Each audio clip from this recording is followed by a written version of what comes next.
ఇంటికి వచ్చారు నాయన. కాబట్టి ఆత్మశాంతి దయచేయము. అంతేకాకుండా ఆయన బిడ్డలందరూ కూడా ఆయన ధైర్యాన్ని ఆయన ఆదరణలు వారి కలకరించి వేడుకుంటున్నాం. ఆయన ఇప్పుడు సవాలు చేయడానికి నేను పేరుతో ప్రయాణం చేస్తున్నారు. వారు వెళ్ళే వాహనంలో క్షేమంగా వెళ్ళి సహాయం చేయము. వారితో పాటు బంధువులు ఆయన పర్యాటకులు ఆయన అనేక మంది బయలుదేరి వెళ్తున్నాం.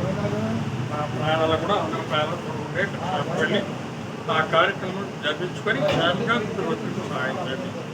రాకపోకలో తొడుగుడి కాపాడండి. ఈ చాలా దీవెనలు ఆశీర్వాదాలన్నీ కూడా బిడ్డలందరికీ దయచేయమని నాయన క్షేమకరంలో ప్రయాణం ఒకటి కల్పించమని నాయన హేమలత పార్టీ నాయన మా వదిలి గారు నాయన మరి చనిపోయిన నిజమే. కాబట్టి ఎలాంటి విషయాల్లో ఆయన మాత్రం కూడా మీరు కూడా ఒక టైంలో ఆయన తప్పదని గణించి సిద్ధపడి ఈ లోకంలో నీకు నమ్మకం బిడ్డలుగా జీవించేందుకు సహాయము చేయమని యేసు పరిశుద్ధ నామమున వేడుకొనుచున్నాము.